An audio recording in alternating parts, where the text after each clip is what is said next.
Morning everyone, आप सभी का स्वागत है ओएल एक्सपर्ट पर। तो सुबह के 10 बज चुके हैं।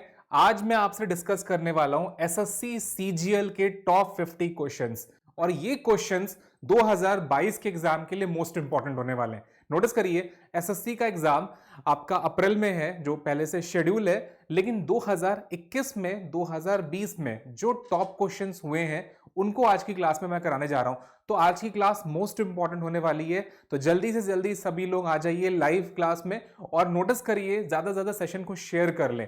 आज की क्लास में सबसे पहले मैं स्टार्ट करते हैं सोशल मीडिया हैंडल्स के बारे में बताने जा रहा हूं। देखिए, सोशल मीडिया हैंडल आप सबसे पहले यूट्यूब चैनल है। अगर आपने यूट्यूब चैनल्स को सब्सक्राइब नहीं करा है और बेल आइकन को नहीं दबाया है तो ये काम सबसे पहले कर लीजिएगा। इसके अलावा नोटिस करिए, टेलीग्राम चैनल है जिसपे हम क्लासेस की पीडीएफ आपको प्रोवाइड करते हैं। तो अगर आपने इसको ज्वाइन नहीं करा तो ज्वाइन जरूर कर लीजिएगा। इस पे डेली बेसिस पर आपको क्लास की पीडीएफ मिल जाती है। और इसके अलावा आपके मन में कोई क्वेश्चन है तो वो टेलीग्राम प्लेटफॉर्म से आप वहां पर आप पोस्ट कर सकते हैं, जिस उस क्वेश्चन को हम अपनी लाइव क्लास में लेकर आपके सामने सॉल्व करेंगे। तो आई होप ये सारी चीजें क्लियर हो गई होंगी। नेक्स्ट पॉइंट पर आते हैं। देखिए, वेबसाइट पर 10th और 12th के जो पैकेजेस हैं रिकॉर्डेड वीडियो, वो सारी वीडियोस आपको मिल जाएंगी। सिर्फ इसका इस्तेमाल करिएगा, लॉन्च 100 का कोड यूज करिएगा। ये लॉन्च 100 का कोड आपको जितने भी रिकॉर्डेड मॉड्यूल्स हैं उनको फ्री ऑफ कॉस्ट में दे देगा।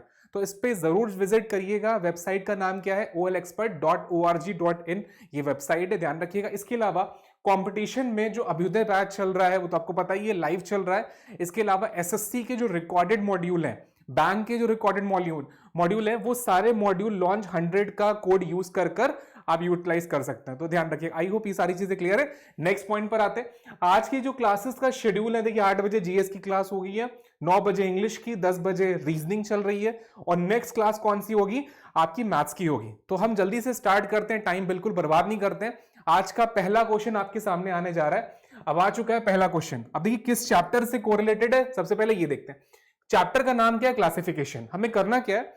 इन 4 में से 3 सिमिलर हैं और एक अलग है। जो अलग है वो हमें पता लगाना है कि कौन सा पार्ट अलग है, वो पता लगाना। देखते हैं। देखिए 17 है, 17 के बाद कौन सा नंबर आता है? 18। तो 18 का स्क्वायर कितना होता है? 324 होता है। अब इसमें एक कम कर दें तो कितना आएगा? 323 आएगा, ध्यान रखिएगा। तो ये एक लॉजिक निकल कर आ रहा है कि 17, उसके बाद जो नेक्स्ट नंबर है 18, उसका स्क्वायर कर दिया गया और -1 करा है। नेक्स्ट में कौन है? 23 है। 23 के बाद कौन है? 24 का स्क्वायर -1 हुआ है। नोटिस करिए, 24 का स्क्वायर -1 हुआ है। अब नोटिस करिए नेक्स्ट कौन है? 19। 19 के बाद कौन सा नंबर आता है? 20। 20 का स्क्वायर अगर -1 करेंगे तो आना चाहिए था 399, लेकिन यहां पे नोटिस करिए वैल्यू तो कुछ और दी हुई है। दैट मींस कि ये डिफरेंस हो गया। तो सी वाला होने के बिल्कुल चांसेस हैं, लेकिन डी ऑप्शन को भी चेक कर लेते हैं। 11 है, 11 के बाद कौन आएगा? 12। 12 का स्क्वायर -1, दैट्स कॉल्ड 143। देखिए फर्स्ट, सेकेंड और फोर्थ तीनों सिमिलर है, लेकिन सी ऑप्शन डिफरेंट है। तो सी ऑप्शन डिफरेंट होने की वजह से आंसर क्या होगा? सी होगा। C is the right answer. तो हमारा परफेक्ट आंसर क्या है? सी है। ये क्लियर हुआ। इसका एक्सप्लेनेशन चार्ट भी अगर आप देखना चाहें तो बहुत जल्दी से मैं एक्सप्लेनेशन भी दिखा देता हूं आपको। ये रहा इसका एक्सप्लेनेशन, और सही आंसर क्या है? सी। तो आई होप भी क्लियर हो गया होगा। लेकिन इस क्वेश्चन के प्लेटफॉर्म से एक चीज मैं आपको बताना जरूर चाहूंगा कि आपको अगर 1 से लेकर 50 तक के स्क्वायर नहीं याद हैं तो याद कर लीजिए, क्योंकि स्क्वायर के बेसिस पर क्लासिफिकेशन, एनालॉगी, अल्फाबेटिकल सीरीज, बहुत सारे पार्ट हैं जो पूछे जाते हैं। तो ये 1 से लेकर 50 तक के स्क्वायर आपको याद होने चाहिए, ये ध्यान रखिएगा। अगर आपको ये याद नहीं है तो इसका एक शॉर्टकट भी है जो याद करा जा सकता है। जैसे फॉर एग्जाम्पल के तौर पर मैंने आपसे पूछा कि भैया 46 का स्क्वायर बता दो, तो ये याद नहीं है। फॉर एग्जाम्पल देखिए, अगर ये 46 4 कम है कितने में? 50 में, तो नोटिस करिए 4 का स्क्वायर कितना होता है? 16, और जितना ये 50 में कम है उतना 25 में और कम कर दीजिए। तो 25 में अगर मैं 4 कम कर दूं तो नोटिस करिए वैल्यू आती है 21। तो आंसर आएगा 21, 16 इज द राइट आंसर। अब आप देख सकते हो कि 46 का स्क्वायर 21, 16 ही है। कैसे करा मैंने? 46 50 में 4 कम है तो 4 का स्क्वायर करा 16, और जितना ये 50 में कम है उतना मुझे 25 में माइनस करना है। तो 25 में 4 कम कर दिया, वैल्यू आ गई 21। तो 21, 16 is the right answer. Question solve हो गया। तो आई होप समझ में आया कि इजी था, लेकिन हाँ प्रैक्टिस करेंगे तभी ये आसान होगा, ध्यान रखिएगा। हम नेक्स्ट क्वेश्चन में मूव करते हैं, देखते हैं अगला क्वेश्चन कौन सा होने जा रहा है। अब देखिए नेक्स्ट क्वेश्चन भी स्क्रीन पर आ चुका है। ये क्वेश्चन किस चैप्टर से? मिसिंग नंबर से। अब इसमें कैसे करना है? नोटिस करिए, यहां पे 299 है, यहां 296 है, यहाँ पे 348 है। हमें पता लगाना है कि किस तरह से ये वैल्यूज बनी और ये कॉलम बेस अरेंजमेंट हुआ है, ध्यान रखिएगा, क्योंकि बड़ी वैल्यू आपको कॉलम में सबसे नीचे मिल रही है, ध्यान रखिए। तो 21 19 से हम 299 कैसे बनाएंगे, फिर 18 22 से 296। देखिए अगर वैल्यू बहुत बड़ी हो रही है तो सबसे पहला काम हम क्या करेंगे, मल्टीप्लाई करते हैं। तो जल्दी से स्टार्ट करते हैं। देखिए 21 को अगर मैं 19 से मल्टीप्लाई करता हूं तो 19 + 19, 19 2 38 और 10 39 आ जाएगा। इसमें नोटिस करिए अगर मैं 100 कम कर दूं तो वैल्यू कितनी आती, 299। देखिए मैचअप हो रहा है ना। अब लेकिन क्वेश्चन मार्क ये था 100 कैसे आया। अगर एग्जामिनर ने अपनी तरफ से यूज करा तो अगले में भी होना चाहिए। देखते हैं अगला करते हैं। देखिए 22 को 18 से मल्टीप्लाई करते हैं तो 18 दूना 36, 3 कैरी गया, 18 दूना 36 और 3 39। 100 माइनस करते हैं, वैल्यू कितनी आई, 296। देखिए मैच कर रहा है, ये भी मैच कर रहा है, मैच कर गया ना।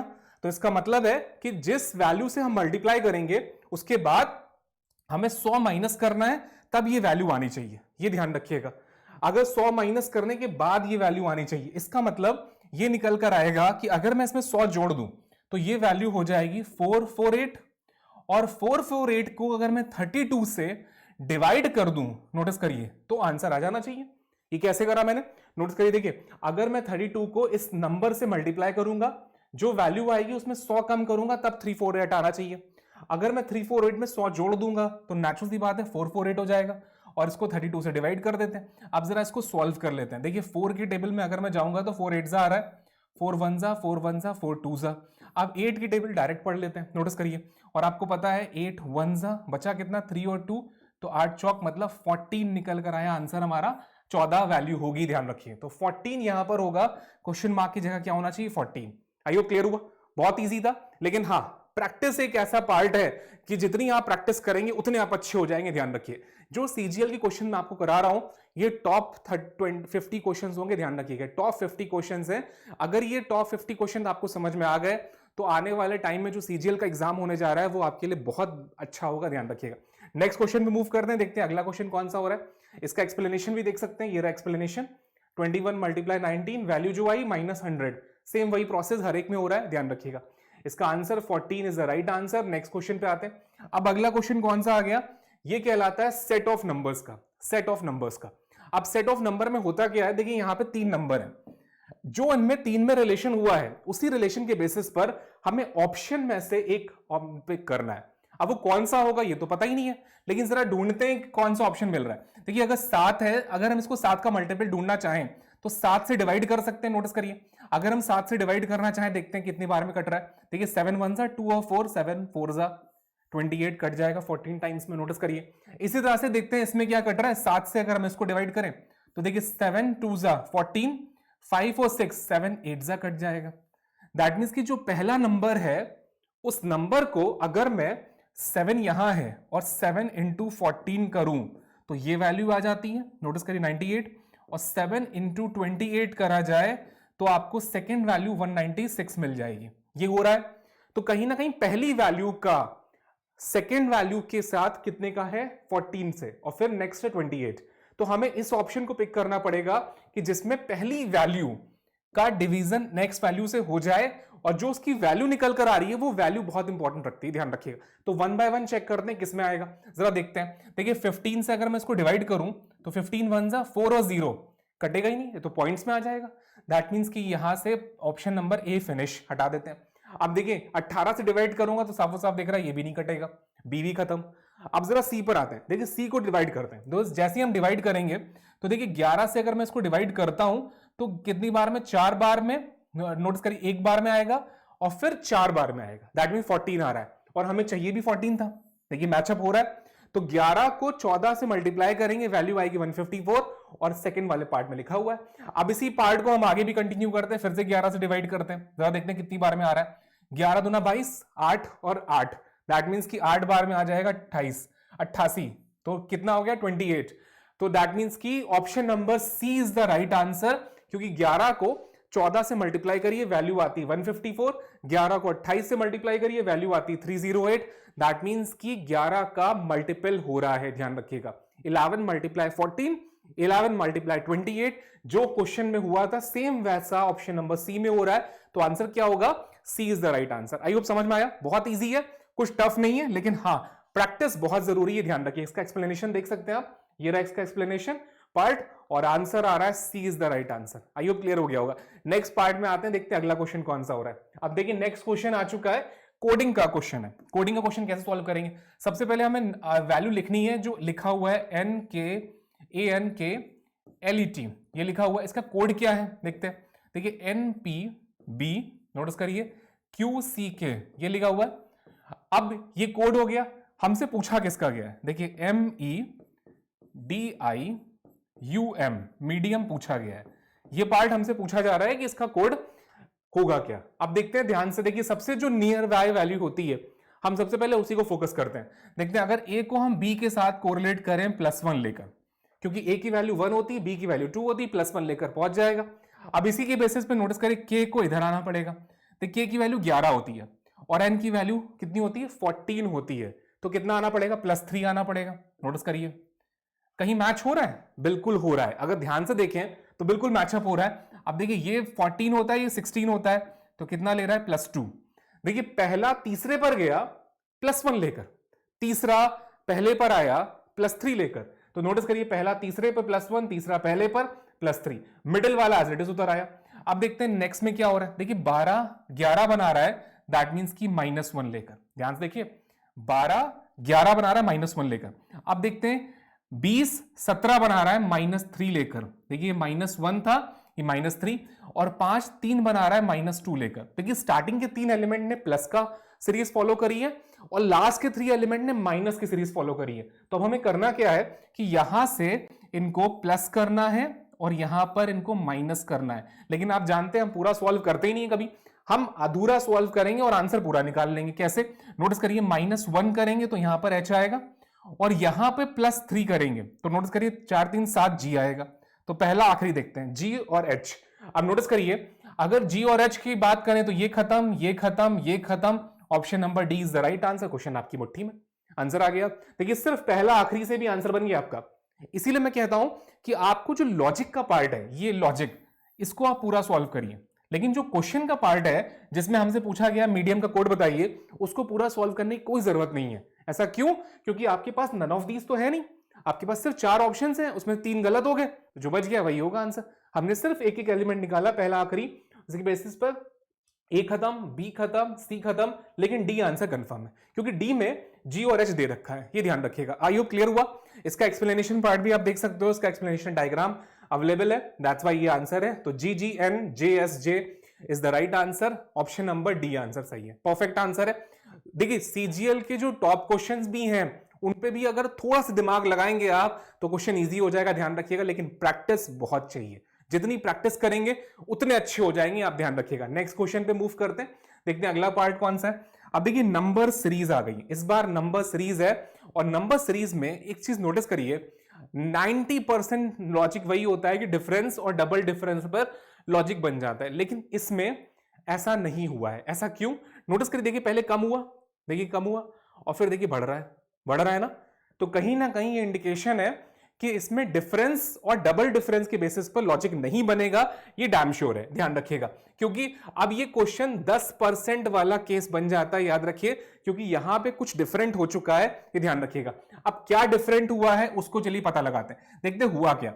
अगर मैं इसको मल्टीप्लाई कर रहा हूं, जैसे मल्टीप्लाई मान लेते हैं कर रहा हूं, और उसके बेसिस पर सोच रहा हूं तो कैसे बनेगा। जैसे फॉर एग्जाम्पल ये 5 है, अब 5 को अगर मैं 1 से मल्टीप्लाई करता हूं, 5 1 जा 5, अच्छी बात है, तो 2 माइनस करना पड़ेगा, कितना आता है 3, अच्छी बात है। अब देखिए यहां पे क्या लिखा हुआ है 3, तो इसको 2 से मल्टीप्लाई करेंगे, 3 2 जा 6, और 6 में कितना कम करेंगे, 3 कम करेंगे, तो कितना आता है, फिर से 3 आ रहा है। देखिए मैच कर रहा है, 3 3 मैच हुआ, समझ में आ रहा है। देखिए उसके बाद देखते हैं अगला कौन आ रहा है, यहां पर कौन है 3 को अगला कौन है 3 से मल्टीप्लाई करेंगे, और कितना से माइनस करना चाहिए 4, तो देखिए 3 3 जा 9, 9 में से 4 गया 5। देखिए आई होप समझ में आ रहा होगा, सीरीज मैच कर रही है। क्या सीरीज बन रही है? देखिए पहले 3 फिर 5, फिर अगली सीरीज कहां से शुरू होगी, 5 से।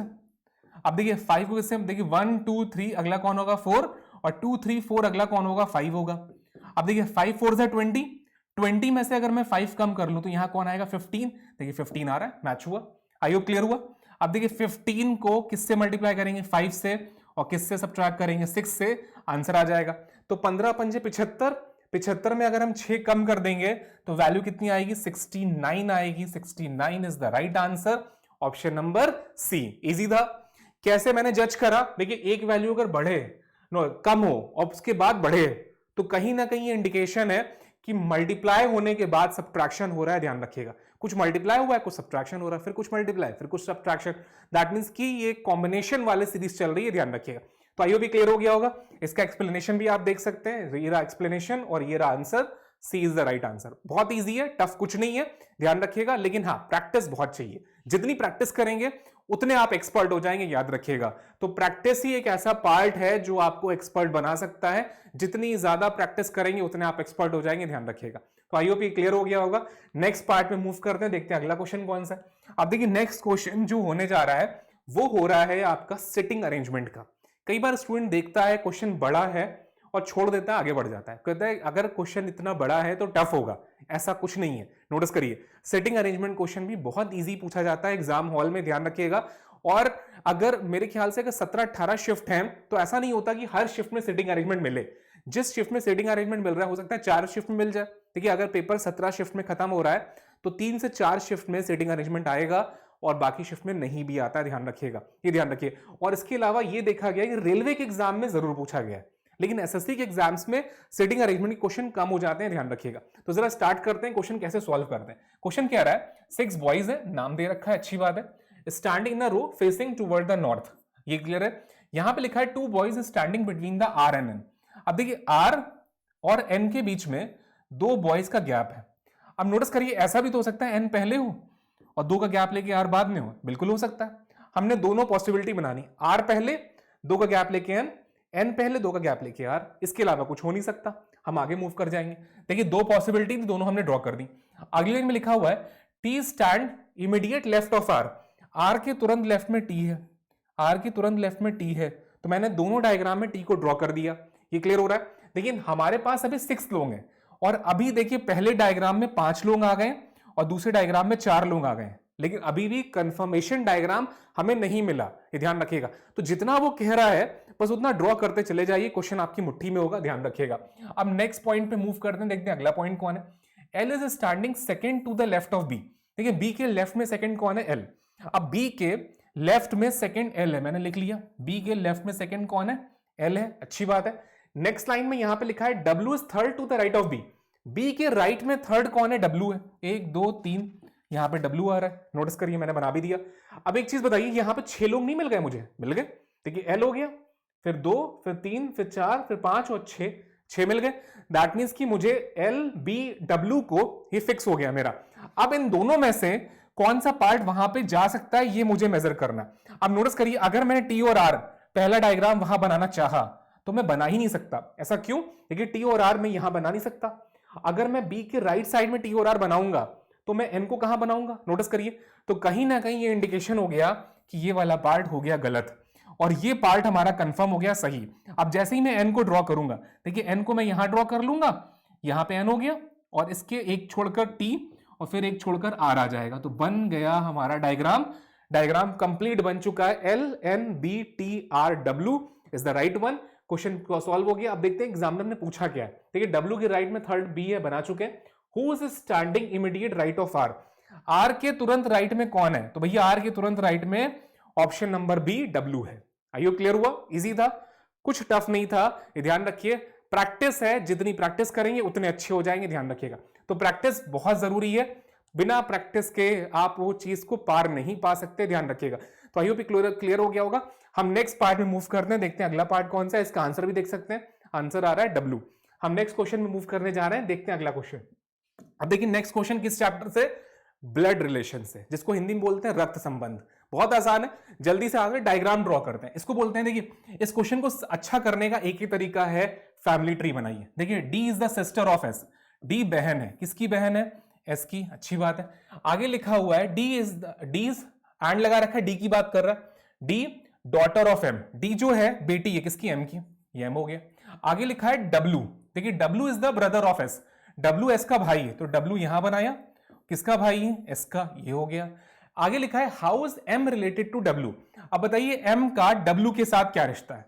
नोटिस करिए, डी एस की बहन है, डब्ल्यू एस का भाई है, तो डी और डब्ल्यू में तो समझ में आ गया, ये क्लियर हो गया। लेकिन एम का या तो मदर होंगे या तो फादर होंगे, ये तो पता नहीं है। और हमसे क्वेश्चन में पूछा है how is M related to W, M का डब्ल्यू के साथ क्या रिश्ता है, तो आंसर आएगा या तो मदर या तो फादर।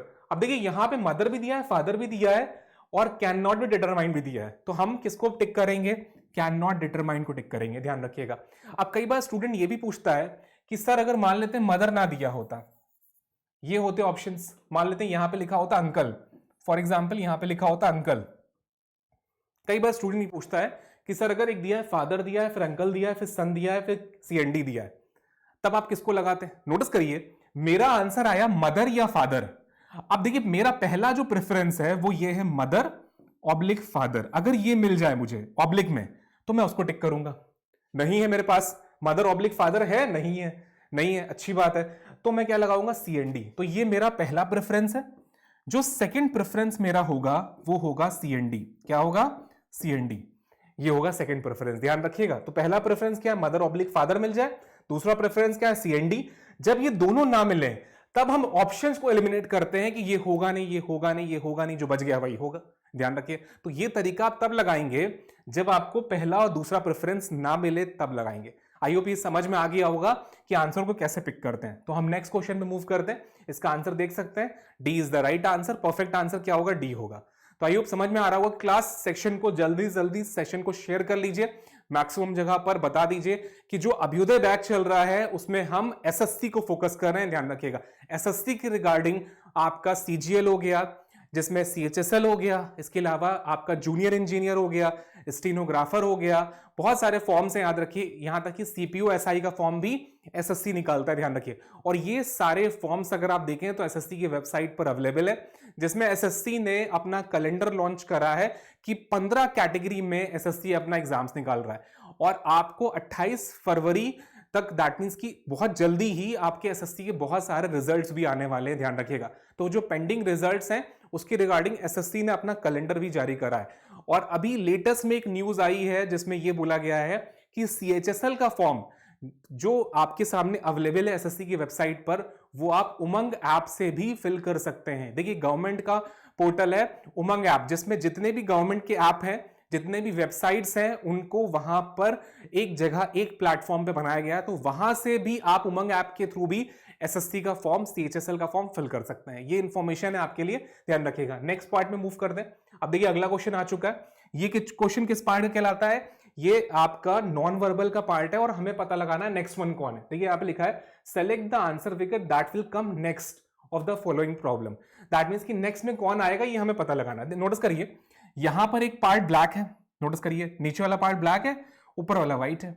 यहां पे देखिए एक ब्लैक है, एक व्हाइट है, यहां भी एक ब्लैक एक व्हाइट है, यहां भी एक ब्लैक एक व्हाइट है। नोटिस करिए यहाँ पे नीचे वाला है, यहाँ पे ऊपर, फिर नीचे, फिर ऊपर। तो नेक्स्ट टाइम में नोटिस करिए नीचे वाला पार्ट ब्लैक होना चाहिए, जिसकी वजह से ये खत्म, ये खत्म। तो एक पार्ट आपका ब्लैक होगा ही होगा कंफर्म। अब ऑप्शन नंबर ए और सी में डिफरेंस क्या है, नोटिस करिए दोनों फिगर आपस में यहां पे टच हो रहे हैं।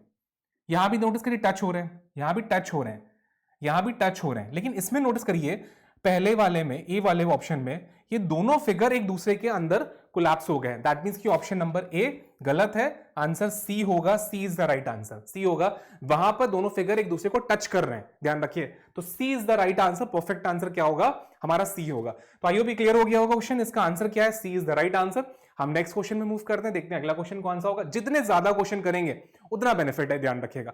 अगला क्वेश्चन भी नोटिस करिए पेपर कटिंग और फोल्डिंग का है, तो इस क्वेश्चन को भी देखते हैं कैसे सॉल्व करना होता है। नोटिस करिएगा जो हमारे सामने फिगर बना हुआ है, अगर हम इसको थोड़ा देखिए, थोड़ा सा फिगर छोटा जरूर है, आई होप विजिबिलिटी कम होगी, आप उसको जूम कर सकते हैं वीडियो को। अब नोटिस करिए कैसे चेक करते हैं, एलिमिनेशन करिए। अगर आप एलिमिनेट करेंगे तो ये इस ऑप्शन को अगर मैच करें तो ये खत्म, क्योंकि जैसे ही हम इसको यहां से इधर बना रहे हैं, नोटिस करिएगा पहले नीचे की ओर बन रहा है, नोटिस करिए दैट मींस कि ऊपर खुलेगा और ये इस तरह से खुल रहा है, नोटिस करिए। जिसके उसके बाद नेक्स्ट में जैसे ये देखिए मैच नहीं हो रहा है, आई होप क्लियर हो रहा है। और इसी के बेसिस पे नोटिस करिए ये वाला ऑप्शन सी भी खत्म हो जाएगा। अब बचा कौन, ए और डी। अब ए और डी में फैसला करना है आपको कि आंसर क्या बनेगा। नोटिस करिए जो आपका ये इस तरह से शेप बन रहा है, उसके बाद ये इतना इधर से बना। अब नोटिस करिए जब हम इसका लेफ्ट साइड में मूवमेंट लेंगे तो सेम यही पार्ट इधर की तरफ कंप्लीट कर देगा इसको, और ये वाला पूरा बॉक्स इस तरह से यूं आएगा। That means option number A is the right answer, D भी खत्म हो जाएगा। ये क्लियर हो गया होगा, बहुत इजी था। किस तरह से मैंने एलिमिनेट करा था कि बी खत्म सी खत्म, जब दो ऑप्शन बच गए तो उन दो में ये फोकस करा कि कौन सा पार्ट डिफरेंट आ रहा है। अगर आप नोटिस करें, अगर आप ध्यान से देखना चाहें तो जो मिडिल में पार्ट बना हुआ है वो इस तरह से है। नोटिस करिए जो लाइन आई हुई है इस तरह से, वो कुछ इस तरह से बना हुआ है, ध्यान से देखें। तो इसके बेसिस पर भी आप ऑप्शन नंबर डी को कैंसिल कर सकते हैं। नोटिस करिएगा, इसके बेसिस पे भी डी ऑप्शन कैंसिल हो जाएगा क्योंकि डी में फिगर कुछ डिफरेंट है, ये ध्यान रखिएगा। तो आई होप ये क्लियर हो गया। नेक्स्ट पार्ट में मूव करते हैं, देखते हैं अगला पार्ट कौन सा हो रहा है। अब देखिए फिर से आपके सामने नॉन वर्बल है और इस बार भी कुछ डिफरेंट है फिगर, ध्यान रखिए कुछ डिफरेंट है। इसमें करना क्या है, हमें इन 5 जो 4 एलिमेंट्स दिए हुए हैं, 1 2 3 4 दिए हुए हैं और एक बॉक्स है हमारे सामने, तो 4 से कौन सा फिगर बन सकता है वो पता लगाना है। और नोटिस करिए ये ऑप्शंस नहीं है, ऑप्शंस आपके सामने ये हैं। जैसे मान लेते हैं अगर मेरा आंसर 2 आया तो 2C ऑप्शन पे अवेलेबल है। तो याद रखिएगा कि ऑप्शंस में और आंसर में डिफरेंस है। आपका आंसर हो सकता है 1 2 3 4 में आ जाए, लेकिन ऑप्शन कौन सा सही होगा वो ABCD में से होगा, ध्यान रखिएगा। तो मैं जल्दी से आगे बढ़ते हैं, देखते हैं इसमें आंसर कैसे बनेगा।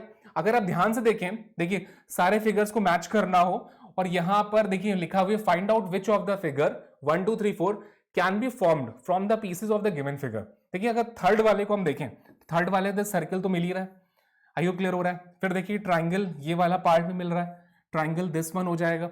फिर नोटिस करिए ये जो पार्ट है वो यहां से हम अटैच कर देंगे और यहां पर आपके सामने ये वाला फिगर अटैच हो जाएगा, this one. That's why third is the right answer बनना चाहिए, third, that means option number B. Answer third होगा लेकिन option B is the right answer. देखिए आंसर और ऑप्शन में डिफरेंस ये क्लियर हो गया है। कई बार स्टूडेंट गलती क्या करता है, आंसर थर्ड आया, थर्ड वाले पे टिक कर दो। अगर ऐसा करा तो -0.5 नंबर ध्यान मिलेंगे आपको, क्योंकि एक क्वेश्चन को सही करने पे 2 नंबर मिलते हैं सीजीएल में, और गलत कर गए तो माइनस में नंबरिंग है, ध्यान रखिएगा। और इस चीज का ध्यान रखिएगा, एग्जाम में परसेंटाइल सिस्टम है, परसेंटाइल सिस्टम में आपकी एक्यूरेसी बहुत इंपॉर्टेंट रखती है। दूसरा, जितना आप एक्यूरेट करेंगे, फॉर एग्जाम्पल आपने 22 क्वेश्चन करे, 22 सही है, तो आपको इसका डबल 44 तो मिलना ही मिलना है, ये ध्यान रखिए। लेकिन हो सकता है 1-2 नंबर आपको पॉजिटिव में और मिल जाए, क्योंकि परसेंटाइल बेनिफिट में आपको बेनिफिट हो सकता है 46 मार्क्स मिल जाए, ये ध्यान रखिए। लेकिन ये उसी स्टूडेंट को पता चलता है जिसकी एक्यूरेसी अच्छी हो और नंबर ऑफ अटेम्प्ट भी ज्यादा हो। ऐसा नहीं हो सकता कि आपने 15 क्वेश्चन करे, 15 के 15 सही है, उस केस में आपको परसेंटाइल बेनिफिट बहुत ज्यादा नहीं मिलेगा। लेकिन हाँ, अगर 22 क्वेश्चन करें और 22 सही है, या 23 क्वेश्चन करे और 23 सही है, तो उस केस में परसेंटाइल बेनिफिट मिलने की चांसेस बहुत ज्यादा हो जाती हैं, ये ध्यान रखिएगा। कम क्वेश्चन करे और सारे के सारे सही हैं, उस केस में परसेंटाइल बेनिफिट बहुत ज्यादा नहीं मिलता। तो ये क्लियर हो गया। हम नेक्स्ट पार्ट में मूव करते हैं, देखते हैं अगला क्वेश्चन कौन सा हो रहा है। अब देखिए इसका आंसर भी आ गया, third is the right answer. अब देखिए एक और सेट ऑफ नंबर पे क्वेश्चन दिया हुआ है यहाँ पर, तो सेट ऑफ नंबर ये कहीं ना कहीं प्रॉब्लम क्रिएट करता है, और इस क्वेश्चन को करने से आपको बेनिफिट भी होगा। देखते हैं कैसे आंसर बनेगा। देखिए 16 है, 16 के बाद लिखा है 9। अगर मैं इन दोनों को सब्ट्रैक्शन दे दूं तो वैल्यू कितनी आती है, 7, और 7 को किससे मल्टीप्लाई करें, 7 पंजे 35। लॉजिक बना, ये क्लियर हुआ। इसके अलावा एक लॉजिक एक दिमाग में ये भी आता है, देखिए 3 का स्क्वायर है, ये 4 का स्क्वायर है, और 4 और 3 को अगर हम जोड़ दें तो 7 होता है, 7 पंजे 35। ये भी एक लॉजिक दिमाग में आता है, ये भी हो सकता है। लेकिन नोटिस करिएगा, हमें सारी जगह ऐसा होना चाहिए, देखिए हो भी रहा है। अब जरा देखते हैं क्या लॉजिक बनता है, देखते हैं, ध्यान से समझते हैं कि लॉजिक क्या बन रहा है, उसके बेसिस पर हम पता लगा पाएंगे हुआ क्या है। अब देखिए ये 6 का स्क्वायर है, ये 5 का स्क्वायर है, 6 और 5 11, 11 को 5 से मल्टीप्लाई करेंगे, 11 पंजे 55 बन रहा है, नोटिस करिएगा। फिर अगले पे देख लेते हैं, देखिए 5 का स्क्वायर है, ये 2 का स्क्वायर है, 5 और 2 7, तो 7 को 5 से मल्टीप्लाई 7 पंजे 35 होता है, ये फेल हो जाएगा, बी खत्म। ये 9 का स्क्वायर है, ये 6 का स्क्वायर है, तो 9 और 6 को अगर मैं ऐड करूंगा तो वैल्यू 15 आती है, 15 पंजे 75 होता है, तो 65 लिखा हुआ, ये भी खत्म। नोटिस करिए ये 4 का स्क्वायर है, ये 8 का स्क्वायर है, 8 और 4 12, 12 को अगर मैं 5 से मल्टीप्लाई करूं तो नोटिस करिए 50 नहीं आता, दैट मींस कि ऑप्शन नंबर डी भी खत्म। तो आंसर क्या आएगा, first is the right answer, perfect answer हमारा फर्स्ट होगा। ये डैम श्योर है कि परफेक्ट आंसर हमारा फर्स्ट होगा। आप देख सकते हैं, देखिए दोनों लॉजिक एकदम सॉलिड है, आप इनको स्क्वायर करके भी निकाल सकते हैं, डिफरेंस करके भी निकाल सकते हैं, दोनों ही पार्ट अपने आप सेम है। और एक चीज नोटिस करिएगा, लॉजिक मैंने 2 बताए लेकिन आंसर दोनों से एक ही आ रहा है, ये ध्यान रखिएगा। आप फर्स्ट और लास्ट को डिफरेंस करते हैं, उसके बाद जो वैल्यू आ रही है उसको 5 से मल्टीप्लाई करते हैं, या फर्स्ट किस नंबर का स्क्वायर है, थर्ड किस नंबर का स्क्वायर है, उन स्क्वायर की वैल्यूज को आपस में जोड़ते हैं उसके बाद 5 से मल्टीप्लाई करते हैं, सेम वही लॉजिक के आंसर ए ही मिलेगा। तो ये सारी चीजें आसान है, बस प्रैक्टिस मांगती हैं। जितनी आप प्रैक्टिस करोगे उतने आप एक्सपर्ट हो जाओगे। और ओएल एक्सपर्ट चैनल पर अगर आप मैक्सिमम क्लासेस कर रहे हैं तो एक्सपर्ट होना आपका तय है, ध्यान रखिएगा। बस आपको प्रैक्टिस करते रहना है, जितनी ज्यादा प्रैक्टिस करेंगे उतना आपके लिए अच्छा है। नोटिस करिएगा, अभी हम लोगों का 8 बजे से 12 बजे तक कंटिन्यू क्लासेस चल रही हैं। किसकी? एसएससी की, 8 से 12। अब 1 मार्च से 12 बजे से 4 बजे तक लाइव क्लासेस चलने जा रही हैं लेखपाल की, नोटिस करिए। और 4 बजे से शाम को 7 बजे तक आपकी बहुत डिमांड आ रही थी रेलवे की क्लास के लिए, तो ये क्लासेस 4 से 7 चलेंगे। तो रेलवे का बैच भी है, एसएससी का बैच भी है, और बहुत जल्दी हम लोग स्टार्ट करने वाले हैं यूपी पुलिस का बैच भी। तो यूपी पुलिस का बैच भी होगा। और बहुत सारे स्टूडेंट डिमांड कर रहे थे कि सर आरबीआई की वैकेंसी आ चुकी है, उसकी रिगार्डिंग। देखिए, आरबीआई की जो वैकेंसी आई हुई है उसका रिगार्डिंग हम लोग क्लासेस लाइव भी बहुत जल्दी शुरू करेंगे। लेकिन अभी अगर आपको आरबीआई की क्लासेस करनी है तो आप रिकॉर्डेड मॉड्यूल पे जो वीडियो अवेलेबल है हमारी वेबसाइट पर, उनको आप विजिट कर सकते हो। उसमें पूरा बैंक का बैच आपका बना हुआ है आरबीआई के नाम से, जिसमें आप इंग्लिश की क्लासेस, रीजनिंग की क्लासेस, मैथ्स की क्लासेस ज्वाइन कर सकते हैं। तो आई होप आज की क्लास समझ में आई होगी कि एक्चुअल में है क्या सिस्टम और पूरा क्या हम लोगों ने प्रोसेस करा है आपके फ्यूचर के लिए। और अगर उस प्रोसेस को आप फॉलो करेंगे तो आपके लिए कहीं ना कहीं बहुत बेनिफिट होता है। तो आई होप आज की क्लास के लिए मैं इतना ही रखता हूं। आज के लिए इतना ही रखते हैं। और हाँ, आज वोटिंग डे है तो वोट जरूर डालिएगा सभी लोग। ये मेरी रिक्वेस्ट है आप सभी से कि वोट डालना आपका हक है, उस हक को छोड़िएगा मत। Thank you to all.